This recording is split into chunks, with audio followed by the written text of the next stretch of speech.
The Aegean sun had turned my skin golden brown over the past 3 months, but it couldn't warm the cold knot of anxiety that lived permanently in my stomach. I wiped down the teak loungers surrounding the infinity pool for the 3rd time that morning, my hands moving on autopilot, while my mind churned through numbers that never added up. The scent of jasmine and salt air usually soothed me, but today even paradise felt suffocating. Mila, the Bungalow 17 guest, is asking for fresh towels, Andreas called from the service entrance, his voice carrying that particular strain I recognized. Important guest, demanding guest, the kind who could make or break our already precarious reputation. I nodded, gathering the thick Egyptian cotton towels we reserved for the premium suites. My fingers traced the embroidered logo of Villa Theros, my family's boutique resort clinging to the cliffs of Santorini. Each thread represented generations of work, of dreams, of sacrifice. Each thread was now threatened by debt collectors who called my uncle at all hours. The walk to Bungalow 17 took me past the main pool, where I caught my reflection in the blue-tiled water. 24 years old, and I looked like someone playing dress-up in hospitality professional clothes. My white linen shirt and tailored navy pants were spotless, but I knew the designer labels our wealthiest guests wore cost more than our monthly utilities. I'd learned to spot quality from years of serving it to others. The weight of real silk, the hand-stitching on custom shoes, the subtle sheen of platinum versus silver. Bungalow 17 occupied the most private corner of our property, perched on an outcropping with panoramic views of the caldera. The guest had checked in 3 days ago, and I'd noticed him immediately. Hard not to, really. Tall, dark-haired, moving through spaces like he owned them, which, given the nightly rate he was paying, he essentially did for the duration of his stay. I'd caught his eyes on me twice. Once while I was arranging fresh flowers in the main pavilion, bending to adjust a vase of bougainvillea. Once while I was testing the pool chemistry, leaning over the edge with my concentration focused on the pH strips. Both times, when I'd glanced up, his gaze had been direct, unapologetic, intense enough to make my pulse quicken.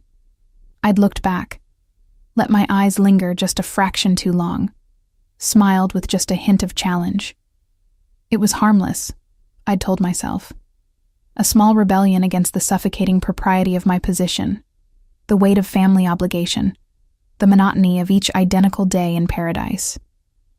He was just another bored millionaire on vacation. They came and went like the tide. This one would too. I knocked on the bungalow door, professional smile in place. "Housekeeping with your fresh towels, sir." Silence. Then footsteps, deliberate and unhurried. The door opened, and there he stood, backlit by the brilliant afternoon sun streaming through floor-to-ceiling windows. He wore black swim trunks and nothing else, water still beating on tanned skin over defined muscle. His dark hair was wet, slicked back from a face that belonged in Renaissance paintings, all strong angles and sharp intelligence in storm-gray eyes. "Thank you," he said, his voice carrying an accent I couldn't quite place. Italian? Russian? Something that suggested expensive international schools and multiple passports. "You can leave them on the table." I stepped inside, hyper-aware of the intimate space. His scent filled the air, sandalwood and something darker, more complex. The bungalow was immaculate despite 3 days of occupancy. No scattered clothes, no half-finished drinks, no disorder. The bed was made with military precision. His laptop sat closed on the desk, a single leather portfolio beside it. As I set down the towels, I felt him watching me. That same intensity from before, but amplified by proximity and privacy. My pulse kicked up, a mixture of nervousness and something I didn't want to examine too closely. "You've been watching me," he said, matter of fact rather than accusatory. I turned, keeping my expression neutral, even as heat crept up my neck. "I'm attentive to all our guests' needs, sir." "That's not what I meant," He moved closer, and I registered the predatory grace in how he carried himself. This wasn't the lazy prowl of wealthy tourists. This was something else entirely. Coiled power, controlled danger. For 3 days, you've looked at me with those eyes, like you're issuing a challenge. I don't know what you're talking about, I said, but my voice came out breathier than intended. No? He stopped just inside my personal space, close enough that I could see water droplets sliding down his chest, trace the thin scar along his collarbone. Then let me be clear. If you tease me again with that look. He paused, letting the unfinished threat hang between us. I should have apologized. Should have backed away, remembered my place, my responsibilities. Instead, some reckless part of me, the part that was tired of being careful, of playing it safe, of shouldering burdens I never asked for, lifted my chin and met his gaze directly. Or what? The words escaped before I could stop them. Something flashed in his eyes. Not anger, something more dangerous. His hand came up, fingers tilting my face toward the light, thumb brushing my lower lip with deliberate slowness. Or I'll show you exactly what happens when you provoke someone who doesn't play by the rules you're used to. My breath caught. This close, I could see gold flecks in his gray eyes, could feel heat radiating from his skin. Every instinct screamed warning, but I couldn't seem to move, couldn't seem to want to move. What rules are those? I whispered. The ones that say wealthy guests are safe, predictable, harmless. His voice dropped lower, intimate and dark. I'm none of those things, Mila. The sound of my name on his lips sent electricity down my spine. How do you know my name? I make it my business to know things that interest me. His thumb traced my jawline now, a possessive gesture that should have offended me but instead made my knees weak. And you, beautiful girl, playing at being a resort employee when you move through these grounds like you own them, have interested me from the moment I arrived. I do own them, I said, the words tumbling out. My family does. This is Villa Theros. Understanding flickered across his face. Ah, that explains it. Explains what? Why you look at me like you're not quite sure if I'm dangerous or just another entitled tourist. He stepped back slightly, giving me space to breathe. I'm both. And neither. But mostly, I'm someone you shouldn't be alone with when you look at me like that. I should have left. Should have grabbed the empty towel basket and fled to the safety of the service areas, where Andreas and the rest of the staff provided buffer and witness. Instead, I stood my ground, chin still raised, pulse racing with something that felt dangerously like excitement. Maybe I'm not as fragile as you think. His smile was slow, predatory, absolutely devastating. Oh, I don't think you're fragile at all. That's what makes this so interesting. He moved to the window, presenting his back to me, a gesture that somehow felt both dismissive and inviting. But you should know what you're playing with before you continue this game. What game? The one where you tease me with innocent looks and provocative smiles, thinking I'm just another guest who'll admire from a distance and leave a generous tip. He turned back, his expression serious now. I don't admire from a distance, Mila. When I want something, I take it. And I've wanted you since I saw you bending over those flowers, all professional composure hiding fire underneath. My heart hammered against my ribs. This conversation had veered so far from appropriate that I couldn't find the path back to safe territory. I should go. Yes, he agreed. You should. But you won't. He was right. I stood rooted to the spot, every rational thought drowned out by the magnetic pull of his presence. In the silence, I could hear the distant sound of waves against the cliffs, the whisper of wind through olive trees, the racing of my own pulse. What's your name? I finally asked. I can't keep calling you sir in my head. Damien. He said it simply, like it was just a name, like it didn't carry weight. And before you ask, no, I'm not here on vacation. Business then? Something like that. His gaze traveled over me, assessing but not objectifying. I'm considering an investment in the region. Your family's hotel caught my attention. Alarm bells rang in my head. We weren't for sale. Couldn't be, even if the debt was crushing us. Villa Theros isn't on the market. Everything's on the market at the right price. He said it casually, but something in his tone made me think of sharks circling. But that's not why I'm really here. Then why are you here? He smiled again, that dangerous curve of lips that made my stomach flip. I'm hiding from something, someone, an obligation I'm not ready to fulfill. His eyes locked with mine. Tell me, Mila of Villa Theros, what are you hiding from? The question hit too close to home. I was hiding from so many things. Debt collectors, my uncle's growing desperation, my own fear of failure, the weight of 3 generations of family legacy pressing down on my shoulders. But I wasn't about to confess any of that to a stranger, no matter how magnetic his pull. I should really go, I said again, this time managing to take a step toward the door. One more thing. His voice stopped me. Tonight, the private pool behind this bungalow. Midnight. It wasn't a question. I turned back. That's against policy. The pools close at 10. I own the bungalow for the week. The pool is part of it. He moved closer again, but maintained just enough distance to keep things from crossing a line. Come or don't. But if you come, stop pretending you don't know exactly what you're doing when you look at me like that. I left without answering, my hands shaking as I pulled the door closed behind me. The walk back to the main building felt surreal, like moving through water. My mind replayed every word, every gesture, every charged moment in that bungalow. Damien. Even his name felt dangerous on my tongue. I made it to the staff office before reality crashed down. What was I thinking? I was 24 years old with the weight of my family's legacy on my shoulders.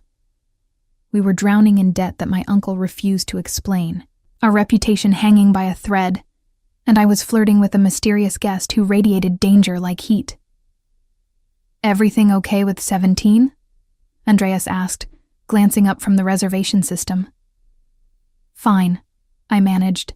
Just needed fresh towels. But it wasn't fine. Nothing about this was fine. Because despite every reasonable objection my brain could muster, I knew with absolute certainty that I would be at that private pool at midnight.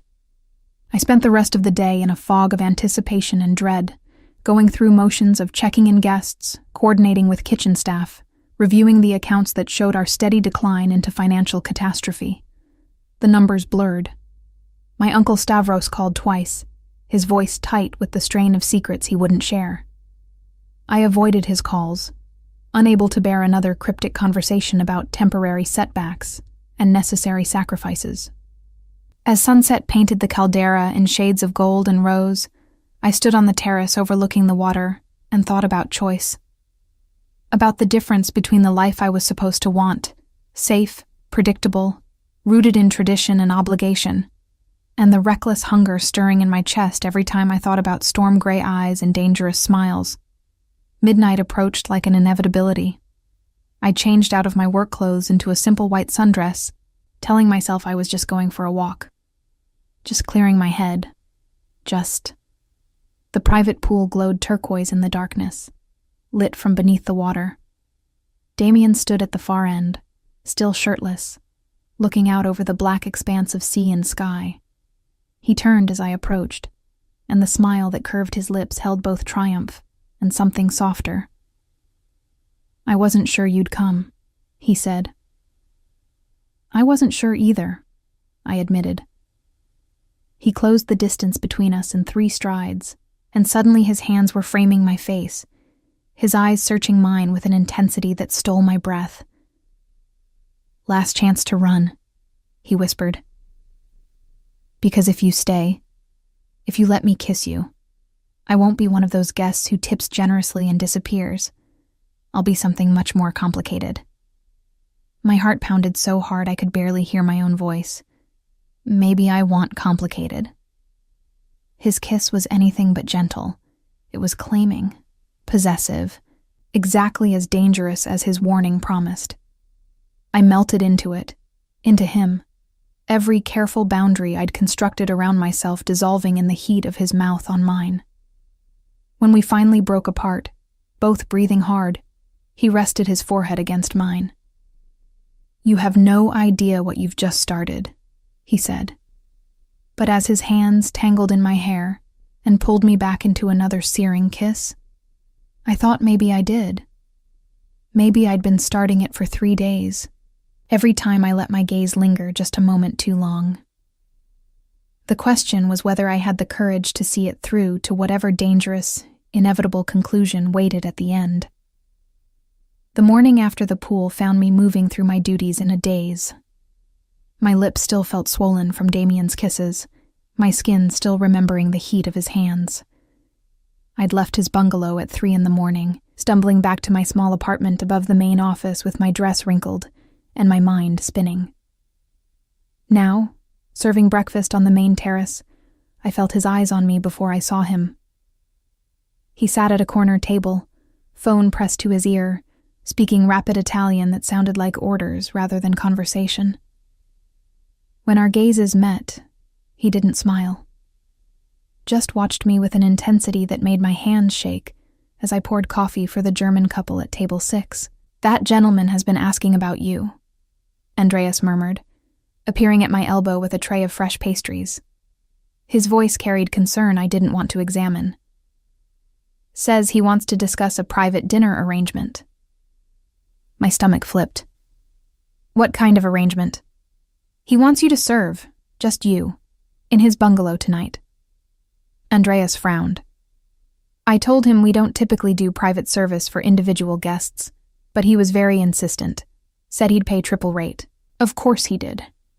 Because Damien didn't ask for things. He simply made offers people couldn't refuse. I glanced back at his table, but he'd already gone, his coffee barely touched, his phone call evidently more important than breakfast. The rest of the morning passed in mounting anxiety.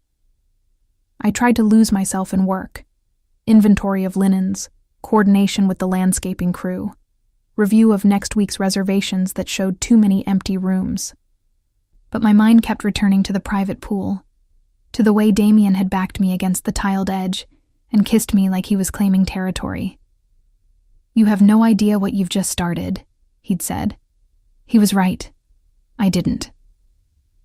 At noon, a delivery arrived at the main office. A single white box, expensive matte finish, addressed to me. Andreas watched as I opened it, his expression growing more worried with each passing second. Inside lay a dress. Not just any dress. Emerald silk that caught the light like water, with a neckline that would bare my shoulders and a hem that would fall just above my knees. The kind of dress that cost more than my monthly salary. The kind that said exactly what kind of private dinner Damien had in mind. A card rested on top, heavy stock with a single line in bold handwriting. "Wear this tonight. 8 p.m. D." "Mila," Andreas started, his voice careful. "You don't have to do this. Whatever he's offering, it's not worth..." "It's fine." I cut him off, closing the box before he could see my hands trembling. "He's a guest. A very generous guest. It would be rude to refuse." But we both knew it had nothing to do with politeness and everything to do with the heat that had flared between us last night. Everything to do with the way Damien had looked at me like I was the only thing in the world worth seeing. I spent the afternoon trying to focus, failing miserably. Every task felt mechanical, my thoughts constantly drifting to tonight, to what wearing that dress meant, to what I was agreeing to by accepting it. At 7, I locked myself in my apartment bathroom and stared at my reflection. The girl looking back seemed younger than 24, her dark eyes too wide, her olive skin flushed with anticipation and fear in equal measure. I thought about my parents, gone 6 years now in a car accident that had left me and Uncle Stavros to run Villa Theros. They'd built this place with dreams of legacy, of family, of something lasting. What would they think of me now, preparing to have dinner with a dangerous stranger who made my pulse race and my common sense evaporate? The dress fit perfectly. Of course it did. Damien struck me as someone who paid attention to details, who noticed things others missed. I left my hair down in dark waves over bare shoulders, applied minimal makeup, slipped on simple sandals. Looking at myself in the full-length mirror, I barely recognized the woman staring back, sophisticated, elegant, far removed from the resort employee in her sensible work clothes. The walk to Bungalow 17 felt longer than usual, each step an opportunity to turn back. But I didn't. I couldn't. Some magnetic force pulled me forward, made retreat impossible. Damien opened the door before I could knock, and the look that crossed his face when he saw me made my breath catch. Pure masculine appreciation, dark and unmistakable. "Beautiful," he said simply, stepping aside to let me enter. The bungalow had been transformed. Candles flickered on every surface, their warm light softening the modern lines of the space. The dining table overlooked the private pool and the caldera beyond, set for two with crystal and silver that definitely didn't come from our resort's inventory. Soft music played from hidden speakers, something classical I didn't recognize.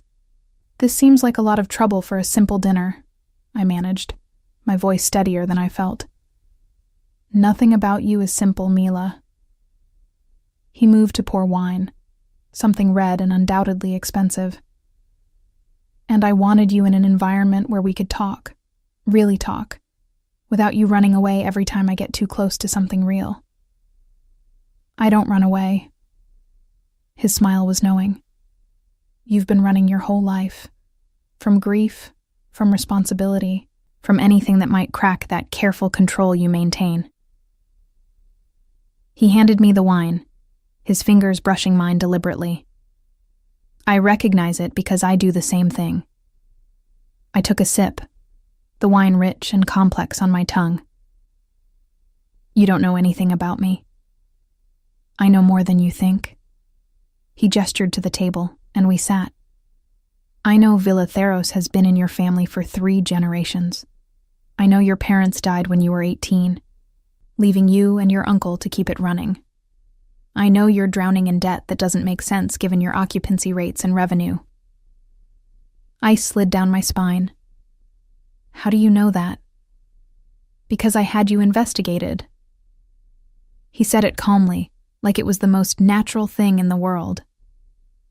"The moment you walked away from my bungalow yesterday with that defiant look in your eyes, I needed to know who you were. What you were." Anger flared, hot and sharp. "You had no right. I had every right." His voice hardened slightly. "I told you I don't play by the rules you're used to, Mila. I'm a cautious man. When I want something, I learn everything about it first. I'm not a thing to be acquired." "No, you're not." His gaze held mine, unflinching. "You're a woman carrying weight that isn't yours to carry alone.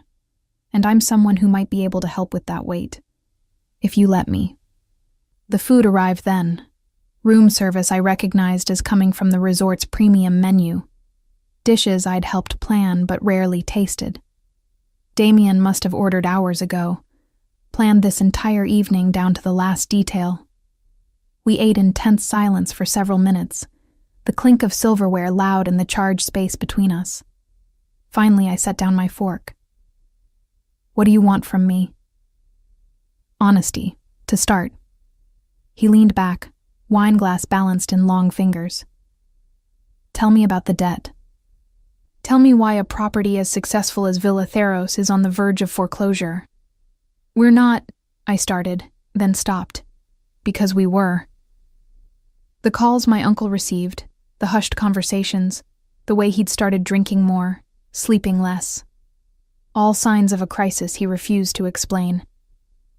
I don't know the details. My uncle handles the finances. Your uncle is being blackmailed. Damien said it flatly, watching my reaction. Someone has leverage over him. Something from his past. Perhaps. Something he's willing to destroy his family's legacy to keep hidden. The room tilted. That's impossible. Stavros would never.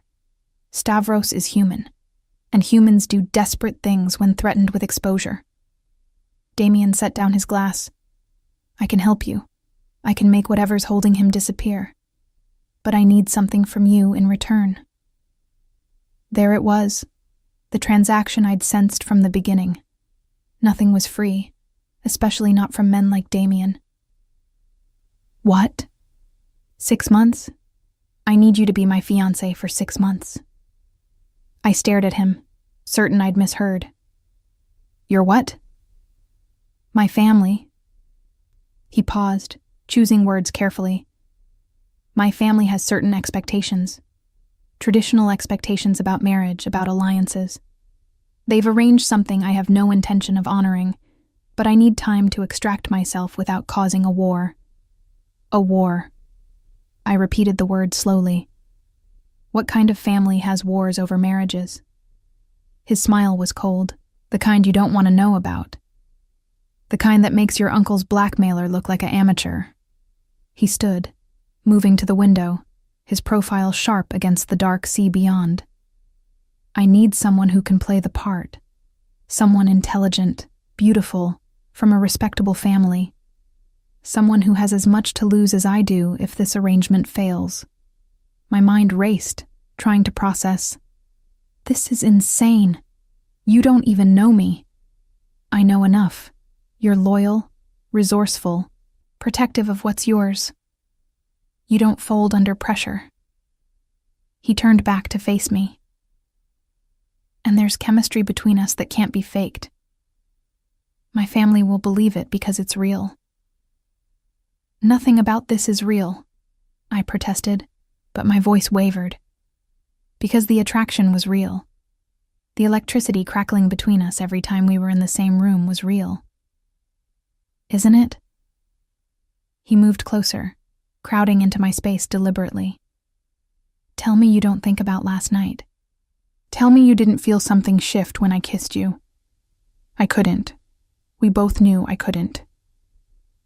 6 months, he continued, his voice dropping to that intimate register that made my knees weak. You play my devoted fiancé, attend some events, meet my family, convince them this is legitimate. In exchange, I clear your debt, protect your uncle from whoever's threatening him, and ensure Villa Thero stays in your family for generations to come.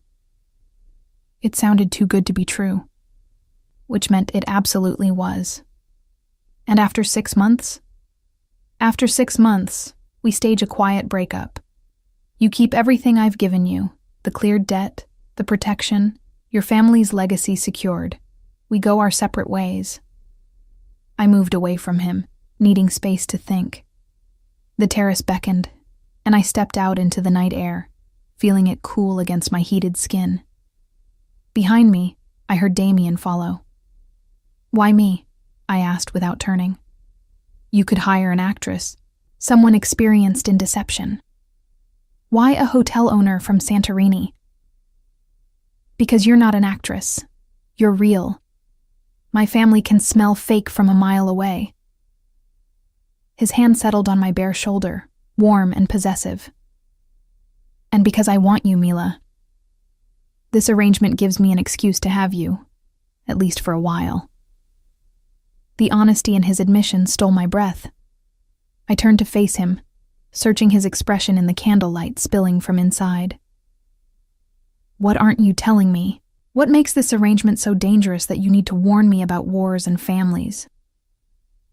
Something flickered in his eyes, regret, perhaps, or resignation. My name is Damien Ferrante. My family controls certain operations throughout Southern Europe, shipping, import-export, hospitality. He paused. And other enterprises that exist in gray areas of legality. The Mafia.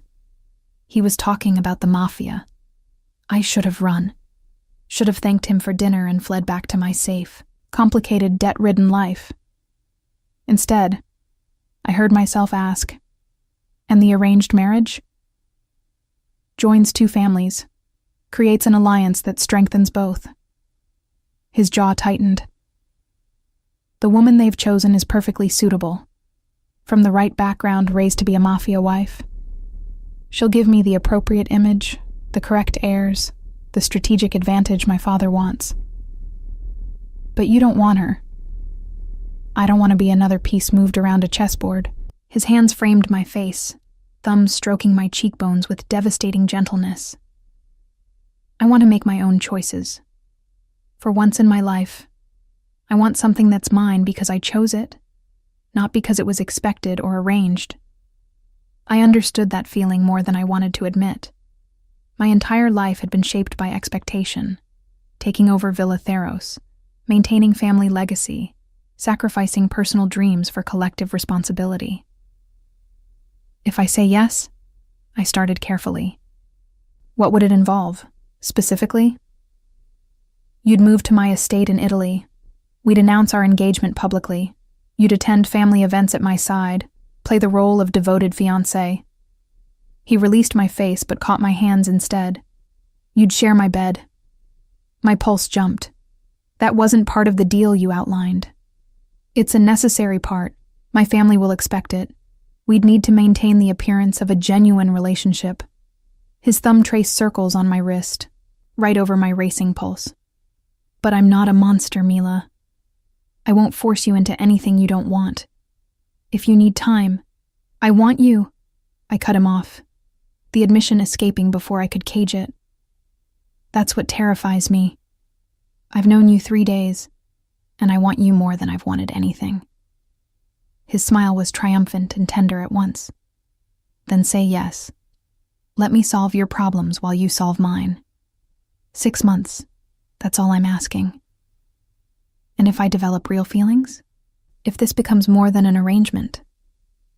Then we'll deal with it when the time comes. He pulled me closer, until our bodies were flush, until I could feel his heart beating as fast as mine. But right now, all I need is your answer. I thought about Villa Theros crumbling under debt, about my uncle's haunted expression, about 3 generations of family legacy disappearing because I was too proud or too scared to accept help. And I thought about the heat between Damien and me, about the way he looked at me like I was worth fighting for. 6 months, I whispered. I'll do it.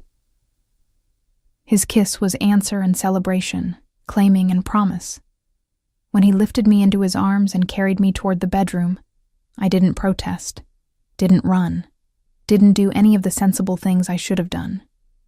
Instead, I surrendered to the dangerous game I'd started 3 days ago, with provocative glances and teasing smiles. Surrendered to Damien Ferrante, and whatever consequences would follow. The morning sun streaming through unfamiliar windows woke me. For a disorienting moment, I didn't recognize the room. Too large, too luxurious, with views of the caldera that were somehow different from the ones I'd known my entire life. Then memory crashed back. Damien, the proposal, my acceptance, and everything that had followed. I turned to find his side of the bed empty, but still warm. The sound of water running indicated he was in the shower. I sat up, pulling the sheet around myself, my mind finally catching up to what I'd agreed to last night. 6 months as Damien Ferrante's fake fiancé. 6 months living in Italy with a man connected to organized crime. 6 months pretending to be in love while trying not to actually fall.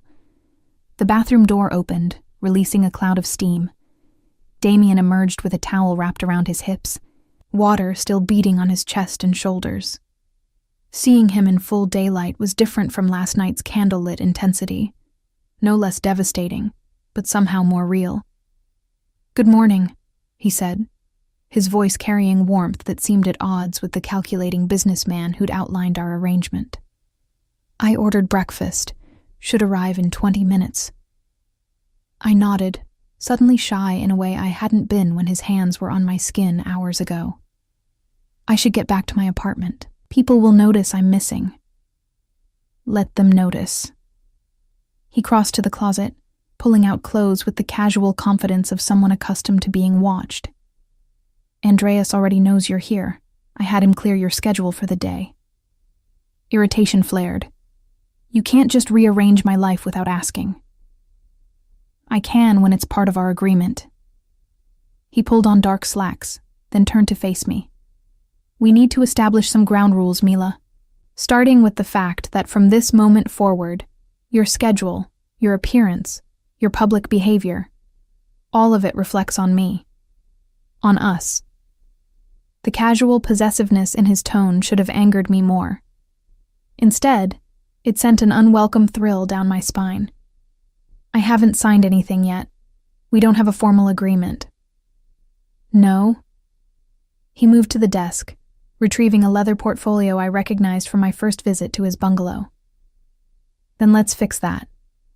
What followed was the most surreal contract negotiation of my life.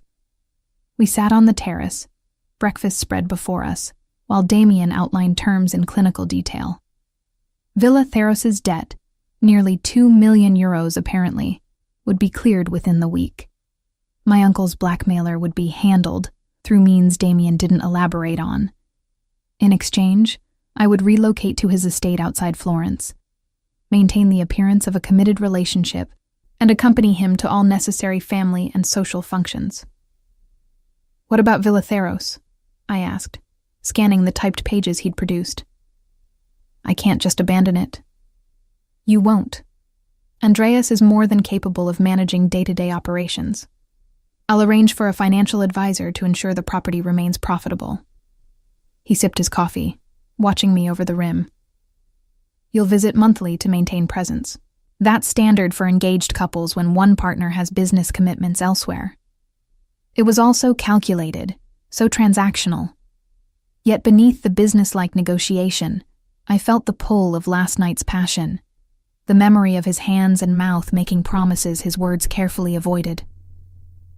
Clause 7, I said, pointing to the paragraph about public appearances. It says I'm expected to participate in family gatherings and traditional events. What does that mean exactly? Something flickered across Damien's face. My family is traditional, old-world Italian. There will be Sunday dinners, holiday celebrations, church events. You'll need to play the part of respectful future daughter-in-law. And your fiancé, the arranged one? What happens when we announce our engagement? Valentina De Santo. He said the name without emotion. Daughter of a powerful family allied with mine. She'll be disappointed, but ultimately pragmatic. These arrangements are business, not romance. I thought about a woman I'd never met, prepared to marry for alliance rather than love. Does she know about the arrangement? She knows it exists, not that I have any intention of honoring it. His jaw tightened. My father orchestrated this union years ago. I've been delaying, making excuses.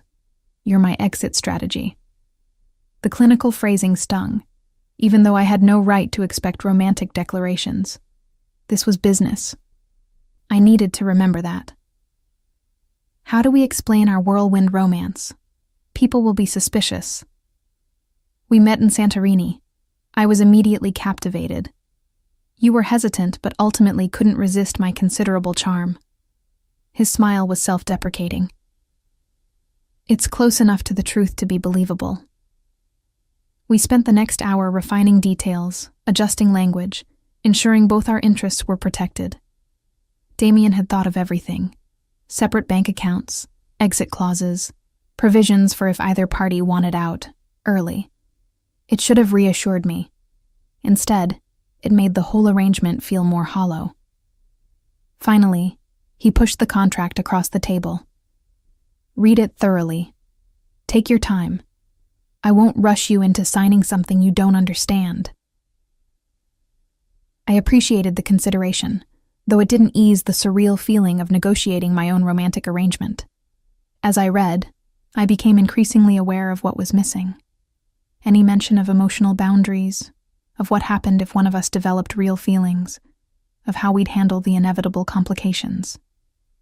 "What about intimacy?" I asked, trying to keep my voice neutral. "Last night you said I'd share your bed. Is that requirement or expectation?" His expression softened. "It's a probability, given the chemistry between us. But I meant what I said. I won't force you into anything. If at any point you want your own room, your own space, you say the word. And if the attraction fades? If 6 months together kills whatever this is between us? Then we'll have learned something valuable about the difference between desire and sustainability." He reached across the table, covering my hand with his. "But I don't think it will fade, Mila. I think it's going to get more complicated, more intense. That's what concerns me." The honesty disarmed me. I turned my hand beneath his, lacing our fingers together. "Why does it concern you?" "Because this was supposed to be simple. A business arrangement with mutually beneficial outcomes." His thumb traced patterns on my palm. "But nothing about you feels simple. And I'm not sure I'm equipped to handle complicated right now." I understood what he wasn't saying, that his world was dangerous, that emotional entanglement was a liability, that caring about someone made them a target. Part of me wanted to reassure him. Another part wanted to run before I got in too deep. Instead, I picked up the pen he'd provided. "Where do I sign?" Something flashed in his eyes, triumph mixed with what might have been regret. He showed me where, watching as I signed my name to an agreement that would change everything. When it was done, he pulled me from my chair into his arms, kissing me with an intensity that had nothing to do with business arrangements and everything to do with the fire that had been building since our first glance across the pool. "No going back now," he murmured against my lips. "No going back," I agreed. The rest of the day passed in a blur of preparation. Damien made calls arranging for the debt clearance, speaking in rapid Italian to people I couldn't see. I watched him work, saw the authority in how he carried himself, the way people jumped to obey his slightest request. This was Damien Ferrante in his element. Powerful, commanding, exactly as dangerous as he'd warned. In the afternoon, a woman arrived with luggage I didn't recognize. "Your clothes from your apartment," Damien explained. "I had them collected while you were reading the contract." I should have been angry at the presumption. Instead, I felt the net closing around me. Not unpleasantly, but definitely irreversibly. Every hour made leaving harder, made the arrangement more real. That evening, we had dinner at the resort's main restaurant, our first public appearance as a couple. I felt every eye on us, heard the whispers as Damien held my chair, as his hand settled possessively on my lower back. Andreas watched from the kitchen entrance, his expression concerned. I tried to telegraph that I was okay, that this was my choice, but I wasn't sure I believed it myself. "They're wondering how the resort owner's niece ended up with a guest," Damien observed, cutting into his steak with precise movements. "Tomorrow they'll know. I'm making the announcement official." My stomach flipped. "Already? The longer we wait, the more suspicious it looks." His eyes met mine across the table. "Trust me, Mila. I've thought through every angle." Later, back in his bungalow, he showed me what he meant. A press release, carefully worded, announcing our engagement. Photos he'd apparently had taken of us during dinner. Candid shots that somehow made us look genuinely enamored. "When did you arrange this?" I demanded, holding up a particularly intimate image of him whispering in my ear. "I have people who handle such things." He came up behind me, arms circling my waist, chin resting on my shoulder. "In my world, perception is everything. We need to control the narrative before someone else does." I leaned back against his chest, feeling the solid warmth of him, the steady beat of his heart. "Your world sounds exhausting." "It can be, but it has its compensations." His lips found the sensitive spot below my ear. Like you, for instance. I turned in his arms, searching his face. Is any of this real for you? Or am I just another piece on that chessboard you mentioned? He was quiet for a long moment, his expression unreadable. Then, I don't know yet. Ask me again in 6 months. It wasn't the answer I wanted, but it was honest. I could work with honest. That night, as I lay in his arms listening to his breathing even into sleep, I thought about the path I'd chosen. 6 months ago, I'd been a simple resort owner, worried about occupancy rates and maintenance schedules. Now I was engaged to a mafia prince, about to enter a world I didn't understand, gambling everything on a man I barely knew. The smart thing would be to wake him, tear up the contract, go back to my safe, predictable life. Instead, I nestled closer to his warmth and let sleep claim me. Dreams already filling with Italian villas and dangerous families, and the inevitable moment when this beautiful lie would have to become truth or end. The private jet that whisked us from Santorini to Florence was my first real glimpse into Damien's world. Leather seats that cost more than cars, a flight attendant who addressed him as Don Ferrante, champagne I recognized from the resort's most exclusive wine list. I'd served bottles like these to wealthy tourists. Now I was drinking it at 30,000 feet, while my fake fiancé reviewed contracts on his laptop, completely at ease in surroundings that made me feel like an imposter. Stop fidgeting, Damien said, without looking up from his screen. You look perfect. I glanced down at the ivory dress he'd had delivered that morning. Designer, tailored to fit as though made for me. Which it probably had been. Everything Damien did seemed to involve that level of precise planning. I'm not fidgeting. I'm processing. Now he did look up, a slight smile playing at his lips. Processing what? That 48 hours ago I was serving breakfast to tourists. Now I'm flying to Italy to pretend to be engaged to a man whose family name makes people nervous. I took another sip of champagne, needing the fortification. It's a lot. He closed his laptop and moved to sit beside me, his thigh pressing against mine in the confined space. Second thoughts? I should say yes. Should demand he turn the plane around. But the truth was more complicated. Not about helping my family, about whether I can pull this off convincingly. You already have. His hand found mine, fingers lacing through. At dinner last night, watching you charm the other guests, seeing you play the role of smitten fiancé, you were perfect, natural. Maybe because part of it isn't acting, I admitted before I could stop myself. Something heated in his gaze. Good, that makes it easier. The jet began its descent, and Damien pointed out the window. Below, Tuscany spread like a painting, rolling hills, cypress trees, terracotta roofs glowing in late afternoon sun. And there, perched on a hilltop, a massive stone villa that looked like it had witnessed centuries. Home, he said simply. Home. The word felt foreign applied to something so grand. Villa Theros was beautiful, but this was different. Old money, old power, the kind of legacy that crushed people who weren't strong enough to bear its weight. A car waited on the private airstrip, another sleek, expensive thing with windows tinted dark enough to hide secrets. The driver greeted Damien in Italian, then helped load our luggage. I caught fragments of their conversation, enough to understand they were discussing security, arrivals, preparations. What are they preparing for? I asked as we settled into the back seat. You. Damien's smile was wry. My family wants to meet the woman who captured me so completely I derailed a carefully arranged alliance. They're curious. Curious or hostile? Both, probably. My father doesn't like surprises.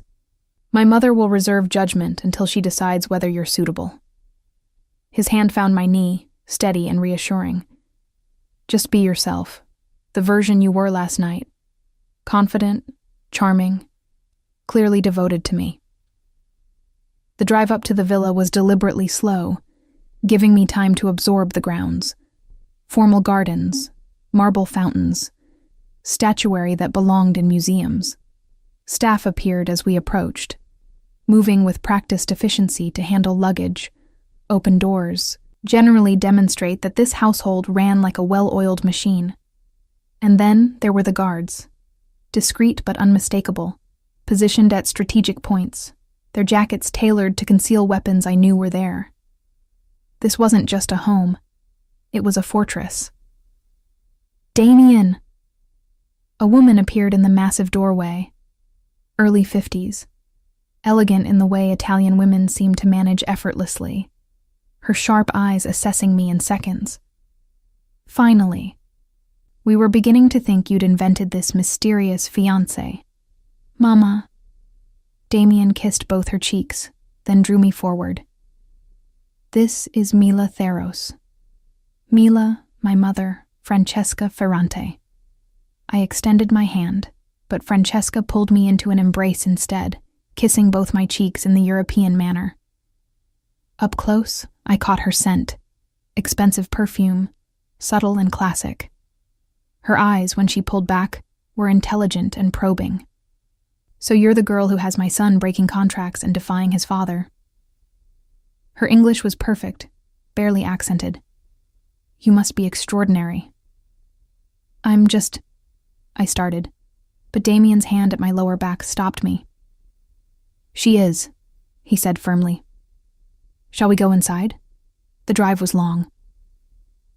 The interior of the villa was everything I'd expected and more. Frescoed ceilings, antique furniture, art that probably required its own insurance policy. Francesca led us through rooms that felt more like museum galleries than living spaces, finally arriving at a formal sitting room where a man waited. Salvatore Ferrante. I knew him from the weight of his presence before Damien made introductions. Tall like his son, but broader, with silver threading his dark hair and eyes that had seen things they wouldn't forget. He stood as we entered, and I felt his gaze strip away every pretense, every carefully constructed facade.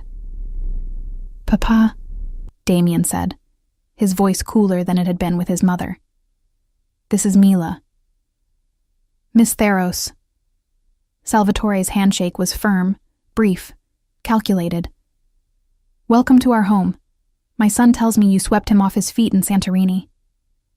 The slight emphasis on "tells me" made clear what he thought of that story. I lifted my chin, channeling the confidence I didn't feel. "He's exaggerating. I think we swept each other off our feet." A slight smile curved Salvatore's lips. "Diplomatic. Good. You'll need that quality in this family." He gestured to the seating. "Please, sit. We have much to discuss." What followed was the most intense interrogation disguised as polite conversation I'd ever experienced. Francesca asked about my family, my education, my interests, all delivered with a smile that never quite reached her eyes. Salvatore focused on Villa Theros, asking pointed questions about revenue, occupancy, management structure, testing whether I actually knew my own business or was just a pretty face. Damien sat beside me, his hand never leaving my knee, occasionally interjecting to redirect particularly invasive questions.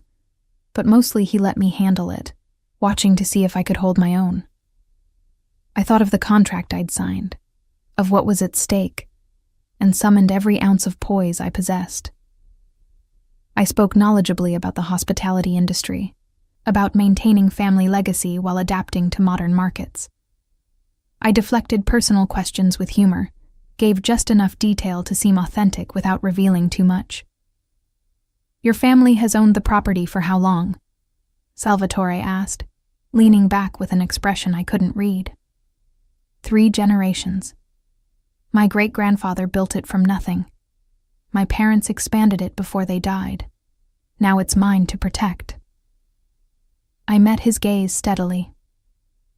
"I understand the weight of legacy, Mr. Ferrante, how it shapes you, how it demands sacrifices. Something shifted in his expression. Not warmth exactly, but perhaps respect. Indeed. And now you're joining a family with an even older legacy, one that comes with expectations and dangers. My son has explained this? He has. I glanced at Damien, seeing tension in his jaw. I'm not entering this blindly. Good. Salvatore stood, signaling the interview was over. Dinner is at 8. Francesca will show you to your room. He paused, looking at Damien. My study. Now. The command was clear. Damien squeezed my knee once before rising. I'll find you before dinner. And then I was alone with Francesca, who studied me with new intensity now that the men had left. Come, she said. I'll show you where you'll be staying. The guest suite was on the second floor, with windows overlooking the gardens and a bathroom larger than my entire apartment in Santorini. Francesca watched as I took it in, my reaction to opulence I wasn't accustomed to. You're nervous, she observed, not unkindly. Wouldn't you be? I'm meeting my fiancé's family for the first time. I turned to face her. And I get the sense I'm being evaluated for more than just my table manners. She smiled, genuine this time. You're perceptive. I like that. She moved to the window, gazing out at the grounds. My husband is concerned. Damien has never defied him this completely before. Breaking the DeSanto alliance creates complications. I didn't ask him to break anything. No. But you gave him a reason to want to. She turned back to me. Tell me truthfully, do you love my son? The question caught me off guard. I thought about lying, about giving the answer that would smooth things over. But something in Francesca's eyes demanded honesty. I don't know yet, I said carefully. We haven't known each other long enough for love. But there's something between us. Something real, even if I can't define it yet. She studied me for a long moment, then nodded. That's the most honest answer you could have given. And honesty, Miss Theros, is currency in this family. Remember that. After she left, I sank onto the edge of the massive bed, trying to steady my breathing. The room felt too large, too formal, too much like a gilded cage I'd willingly entered. My phone buzzed, a text from Andreas checking in, making sure I'd arrived safely. I responded briefly, not trusting myself to say more. Damien found me an hour later, entering without knocking, his expression tight. That went better than expected. Did it? Your father looked like he wanted to run a background check. He probably already has. Damien crossed to the window, tension radiating from his shoulders. But you handled yourself well. My mother likes you, which is crucial. My father. He's reserving judgment. I moved to stand beside him, our reflections ghostly in the darkening glass. What did he say in the study? That I'm making a mistake. That personal desire has no place in family strategy. That the DeSanto alliance represents decades of careful planning I'm destroying for a woman I barely know. His jaw clenched. The usual. And what did you say? He turned to face me, his expression fierce. That some things are worth the risk. That I'm building my own legacy, not just maintaining his. That you... He stopped, seeming to reconsider. That this decision is mine to make. The intensity in his gaze made my breath catch. I reached up, tracing the line of tension in his jaw. This is harder than you expected. Being here, defying him. Yes. His hand covered mine, pressing it to his face. But not impossible, and not something I regret. He pulled me closer, until our bodies aligned. Do you regret it? I thought about Villa Theros, about the debt that would be cleared, about my uncle's relief when he learned the blackmail threat was gone, about the way Damien looked at me like I was the only thing in the world worth seeing. No. His kiss was different here, more urgent, more claiming, as though he needed to prove something to himself or to the house around us.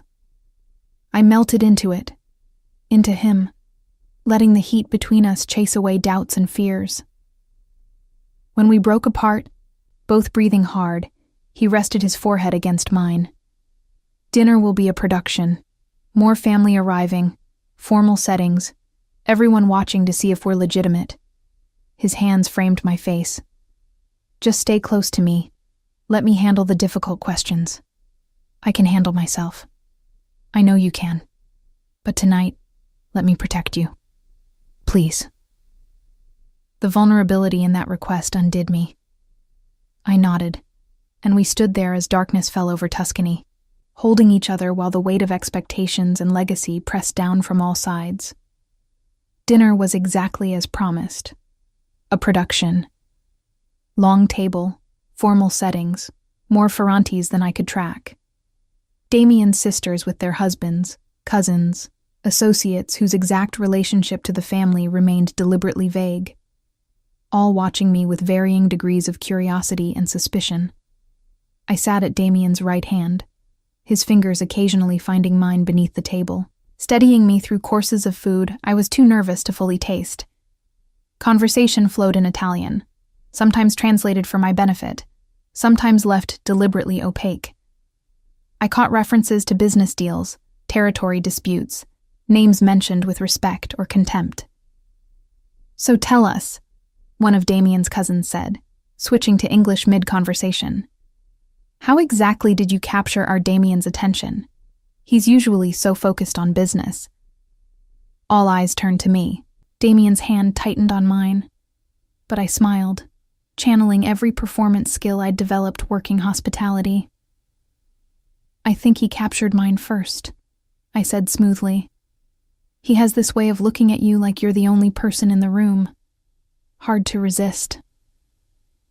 Laughter around the table, knowing and warm. Francesca smiled approvingly. Even Salvatore's expression softened slightly. The evening stretched on, each course bringing new scrutiny, new tests I hadn't known I'd be taking. But gradually, I felt some tension ease. I wasn't accepted, not fully, but I wasn't rejected either. Later, back in my suite, I found Damien waiting. He'd loosened his tie, shed his jacket, and stood by the window looking out at stars I could barely see through light pollution from the villa. "You were perfect tonight," he said without turning. I was terrified. It didn't show. Now he did turn, and the look on his face made my heart stutter. "You fit, Mila, in ways I didn't expect, ways that make this more complicated." I crossed to him, drawn by invisible threads I couldn't name. Complicated how? Because this was supposed to be an arrangement, temporary, convenient. His hands settled on my hips, pulling me against him. "But nothing about wanting you feels temporary." "We have 6 months," I reminded him, even as my body betrayed me, molding to his. "That's what we agreed." 6 months, he repeated, his lips finding my neck. "Ask me again in 6 months if this still feels like an arrangement." I meant to protest, meant to maintain some distance, some protection against the inevitable heartbreak when our contract expired. But then his mouth found mine, and all my carefully constructed defenses crumbled like sandcastles against the tide. 3 weeks at the Ferrante Villa taught me more about Damien's world than any contract could have outlined. I learned that shipping interests meant controlling Mediterranean ports through a complex network of legitimate businesses fronting illegal operations. That import-export involved items that never appeared on official manifests. That Sunday dinners weren't just family gatherings, but strategy sessions where power was negotiated over pasta and wine. I learned to read the subtle signals. When to leave a room because business was about to be discussed. When my presence was required for appearances. When silence was the only safe response. Francesca became my unlikely guide, teaching me the unspoken rules of being a Ferrante woman. You don't ask direct questions, she explained one afternoon as we walked the gardens. You observe, listen, piece together truth from fragments, and you never, ever repeat what you hear. Even to Damien? She gave me a shrewd look. Especially to Damien. He protects you by keeping certain things separate. Don't force him to choose between honesty and your safety. The warning unsettled me, but I understood it. The more I learned, the more I realized how dangerous knowledge could be in this world. How the wrong word to the wrong person could have deadly consequences. Villa Theros's debt disappeared exactly as promised. My uncle called, his voice thick with relief and confusion, explaining that an anonymous benefactor had cleared everything. He'd been ready to sell, he admitted, ready to give up rather than continue being bled dry by people who knew his secrets. What secrets? I'd asked, but he'd gone silent, changing the subject to resort operations and upcoming reservations. Damien found me on the terrace afterward, staring at my phone. Your uncle sounds better. He does, thanks to you. I turned to face him. What did you do to the people who were blackmailing him? I convinced them to find other sources of income. His tone made clear that conversation was closed. Your family's safe now. That's what matters. But I couldn't let it go. What were they blackmailing him with? What secret is worth destroying Villa Theros over? Damien was quiet for a long moment, weighing how much to reveal. Finally, your uncle made some poor choices 20 years ago, got involved with people who trafficked antiquities from archaeological sites. He thought he was just facilitating sales, didn't understand the full scope of what he was enabling. Ice slid through my veins. My uncle was involved in smuggling? As a very minor player, young, naive, quickly in over his head. He extracted himself, but they kept records. Proof that could destroy him if revealed. Damien's hand found my shoulder. I made those records disappear. Your uncle's secret is safe. I thought about Stavros, kind, anxious Stavros who'd raised me after my parents died, who'd worked himself to exhaustion keeping Villa Theros running. He never told me. Some burdens we carry alone. Damien pulled me against his chest, and I let him, needing the solid warmth. Don't judge him too harshly. We all have things in our past we'd rather keep buried. Even you? Especially me.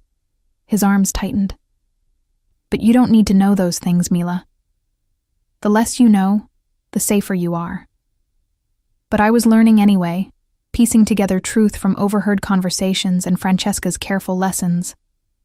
I learned that Damien had taken control of family operations at 25 after his older brother died in circumstances no one would discuss, that Salvatore still technically headed the family but increasingly deferred to Damien's judgment, that the arranged marriage to Valentina De Santo was meant to heal a rift between families, a rift Damien's brother's death had created. You never told me that, I said one night as we lay tangled in his sheets, the villa quiet around us. That marrying Valentina was about making peace after your brother died. He went still. Who told you that? I pieced it together, from things people said, didn't say.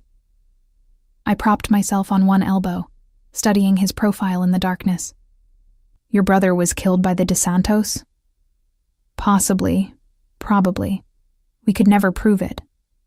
His voice was flat, emotionless in the way that meant he was feeling too much. Marco was reckless, arrogant, made enemies unnecessarily. When he died in a car accident that wasn't quite an accident, the De Santos were the obvious suspects. So, the arranged marriage was my father's way of ensuring we didn't go to war. Strategic alliance instead of blood feud. He turned to face me, his eyes dark in the dim light. I was supposed to marry the daughter of the family that probably killed my brother. That's the world I come from, Mila. That's what you've gotten yourself into. I should have been horrified, should have recognized the danger, the moral bankruptcy of a world where marriage was currency and murder went unpunished. Instead, I felt overwhelming sadness for the boy Damien must have been. 25 years old, grieving his brother, forced to assume control and make impossible choices. "I'm sorry," I whispered, kissing his jaw, his cheek, his mouth. "I'm sorry that was asked of you." His response was fierce, claiming, pulling me beneath him with an urgency that had nothing to do with desire and everything to do with needing to forget. I gave him that oblivion, that brief escape from legacy and duty and impossible choices. Afterward, as our breathing steadied and reality crept back, he traced patterns on my bare shoulder. "Valentina's father requested a meeting. Tomorrow. He wants to understand why I'm breaking our arrangement." Tension coiled in my stomach.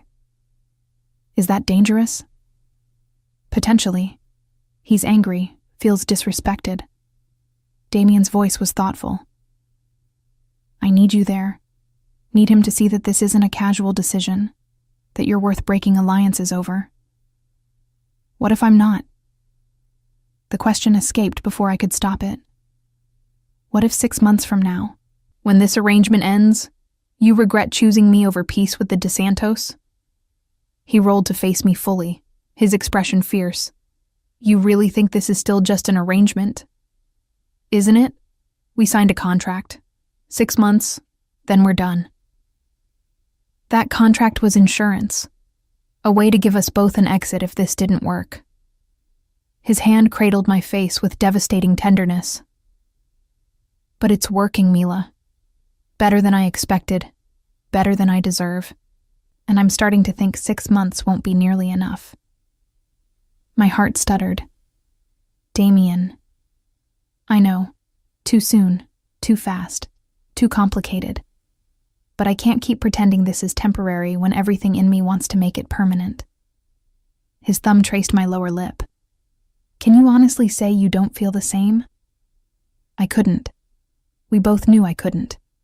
What had started as a business arrangement had transformed into something real, something terrifying in its intensity. I was falling for Damien Ferrante, not the Mafia prince, but the man beneath.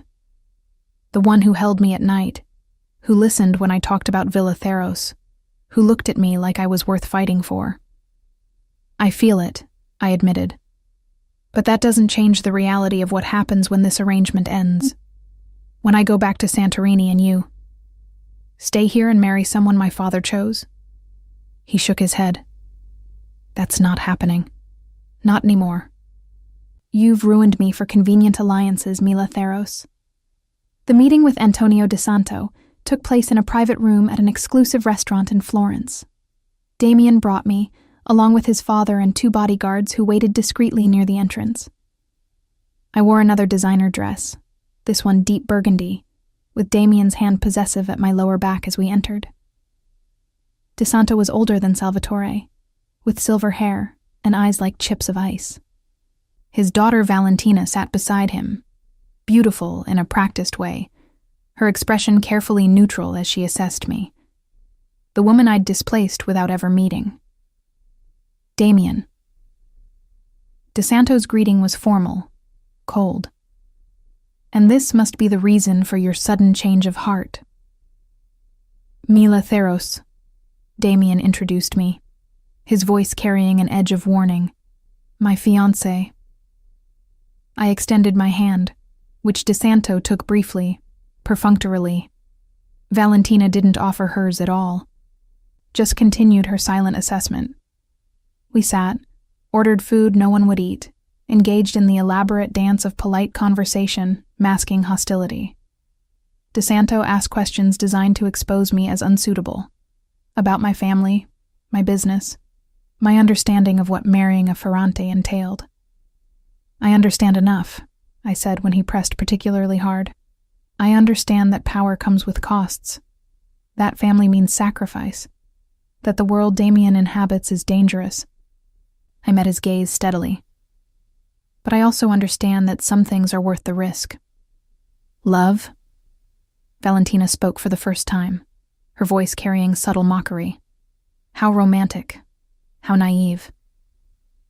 Not love yet, I corrected, but possibility, potential, something real rather than something arranged.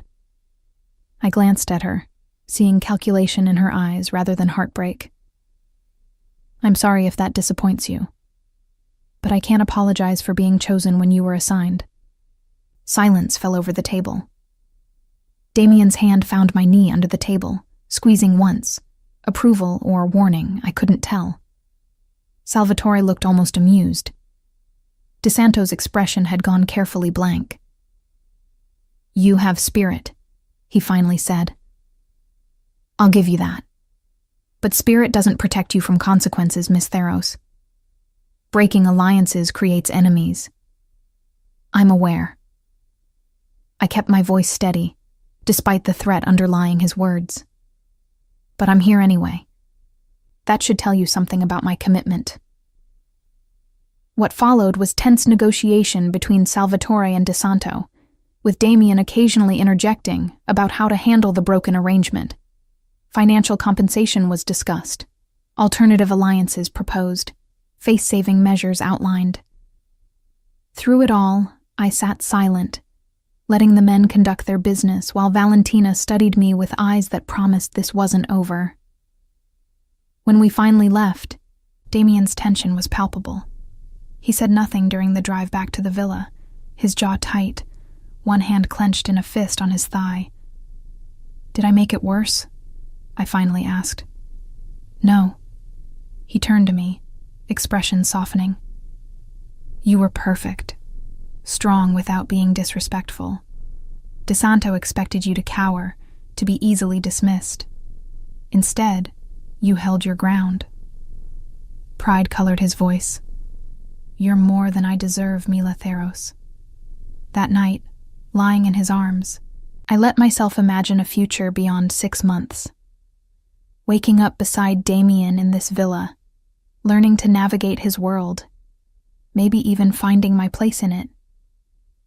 It was dangerous to hope, dangerous to want something that might not be mine to keep. But I was learning that in Damien's world, danger was currency, and I was willing to pay the price. The call came at 3 a.m, 2 months into our arrangement. I woke to Damien's phone buzzing urgently, his tense voice speaking rapid Italian in the darkness. When he ended the call, his face was grim in the light from the screen. What's wrong? I asked, fear already coiling in my stomach. Someone torched one of our restaurants in Naples. His voice was flat, controlled in the way that meant he was furious. No casualties, but the message is clear. Message from who? The DeSantos. This is their response to our broken arrangement. He was already out of bed, pulling on clothes with efficient movements. I need to go handle this. You stay here. No. I sat up, pulling the sheet around me. If this is because of me, you should stay safe. His voice was steel. This isn't your world, Mila. Don't make me worry about you while I'm dealing with them. But I'd spent 2 months learning to read him, to understand what he wasn't saying. The tension in his shoulders wasn't just about the restaurant. It was about me, about the danger I represented simply by existing in his life. I found Francesca in the kitchen an hour later, unable to sleep. She looked up from her espresso, unsurprised to see me. He told you to stay here, she said. Not a question. He did. But you're thinking about following anyway. A slight smile. You're more like a Ferrante woman than you realize. I poured my own coffee, joining her at the marble counter. What would you do? If it were Salvatore? I'd stay, let him handle business while I handled everything else. But I've had 30 years to learn that lesson. Her gaze was shrewd. You're still new to this world, still thinking you can change it, save him from it. Can I? No. The word was gentle but absolute. The only thing you can do is decide if you love him enough to live in it beside him. The word love hung between us, undeniable now. I did love Damien. Had been falling since that first night at the pool. Had probably been lost since the moment he'd looked at me like I was worth fighting for. I do, I whispered. God help me. I do. Francesca reached across the counter, covering my hand. Then you need to understand what that means. The danger. The secrets. The things he'll do to protect you that you won't want to know about. What things? The restaurant burning? That won't go unanswered. Someone will pay. Maybe with their business, maybe with more. Her eyes were serious. This is who we are, Mila. This is what we do. Can you live with that? I thought about Villa Theros, about the legitimate business I'd been raised in, about the clean lines between right and wrong I'd always believed in. Then I thought about Damien's hands on my skin, his voice saying my name like a prayer, the way he looked at me when he thought I wasn't watching, like I was precious and dangerous at once. Yes, I said. I can. 2 days later, news broke that a DeSanto warehouse had suffered accidental damage from a gas leak. No injuries, but significant financial loss. Damien returned home that evening, exhaustion etched in every line of his body. I met him at the door, and he pulled me into his arms without a word, just holding me like I was the only solid thing in a chaotic world. I felt him breathe me in, felt some of his tension ease. Come on, I said softly. I'll run you a bath. Later, as he soaked in the enormous tub, I perched on the edge and listened as he talked about things he probably shouldn't tell me. The negotiations with DeSanto, the careful escalation designed to send messages without starting a war, the delicate balance between showing strength and avoiding mutually destructive conflict. This is what our life would be, he said, catching my hand and pressing it to his lips. Constant maneuvering, constant threats. Is that really what you want? I want you. I leaned forward, kissing him softly. The rest, I'll learn to handle. Something shifted in his expression, relief mixed with determination. The 6 months are almost up. We should talk about what happens after. My heart stuttered. What do you want to happen? I want to tear up that contract. I want to make this real, not an arrangement, but a real engagement leading to a real marriage. His voice dropped. I want you to be mine, Mila. Not temporarily, not conditionally. Mine. I should have hesitated, should have considered carefully, rationally. Instead, I found myself nodding, tears spilling down my cheeks. Yes, I want that too. He pulled me into the tub, dress and all, kissing me with a desperation that spoke of fear and relief, and promises he'd make good on.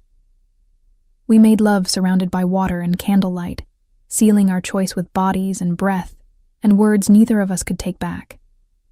The next morning, Damien called his father and DeSanto to a formal meeting. I insisted on attending, despite his objections.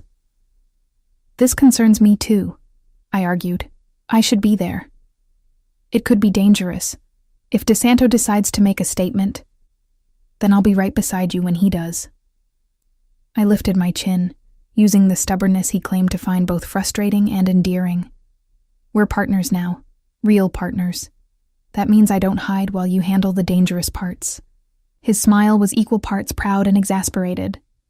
You're going to make my life very complicated, aren't you? Count on it. The meeting took place in neutral territory, a lawyer's office in Rome. DeSanto arrived with Valentina and 2 bodyguards. We brought Salvatore and our own security. The room crackled with tension as everyone took their seats. I assume this is about your ongoing campaign of property damage, DeSanto said without preamble. I prefer to think of it as evening the score. Damien's voice was cool. You burned my restaurant. I responded proportionally. Because I lost a bride, DeSanto shot back. A carefully negotiated alliance you discarded for... His gaze flicked to me dismissively. For whatever this is. This, Damien said, his hand finding mine on the table, is my choice, my future, and I'm here to make it official.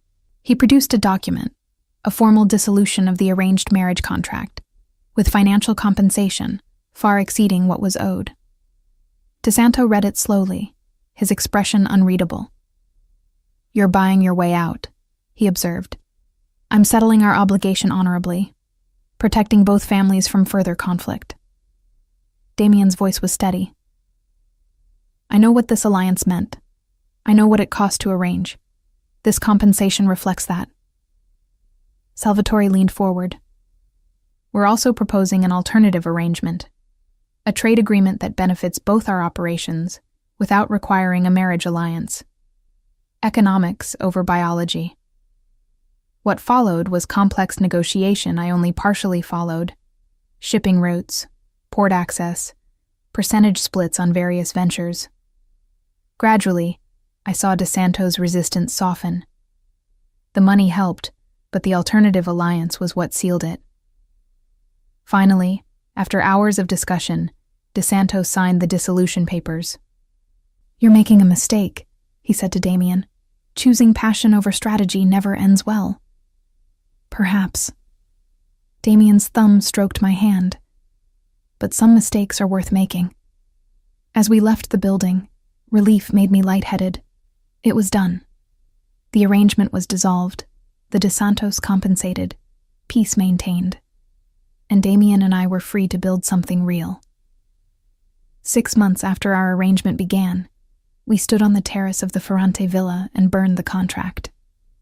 Damien held the papers over a metal bowl while I struck the match, watching as our carefully negotiated terms went up in flames. No going back now, he said, echoing his words from that first night. No going back, I agreed. He pulled a ring from his pocket, not the one from our fake engagement, but something new. A sapphire surrounded by diamonds, the blue exactly matching the Aegean waters where we'd met. Mila Theros, will you marry me? Not because of a contract, not to solve my problems, but because I love you, and I want to spend my life making you as happy as you've made me. Yes. The word came easily now, no hesitation, no doubt. Yes, I'll marry you. Our wedding took place a year later, back in Santorini at Villa Theros. Damien had invested in expanding the property, turning it into a luxury boutique resort that was now the crown jewel of a small Mediterranean hotel empire we owned together. My family legacy secured, combined with his resources and vision. The ceremony was small, just family and close friends. Francesca cried, Salvatore smiled, and my uncle Stavros walked me down the aisle with tears of joy and relief. The DeSantos sent a perfunctory gift, acknowledgement that peace had been maintained. As Damien and I exchanged vows overlooking the caldera, I thought about that first night when I'd teased him with provocative looks, thinking he was just another wealthy tourist. How wrong I'd been, how right it had turned out to be.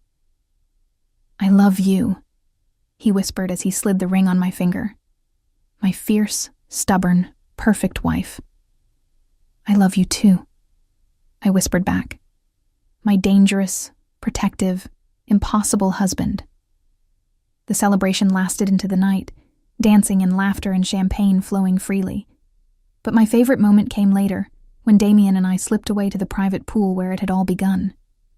Remember this place? He asked, pulling me into the water fully clothed, just like that first night. How could I forget? I wrapped my legs around his waist, letting him hold me suspended in the warm water.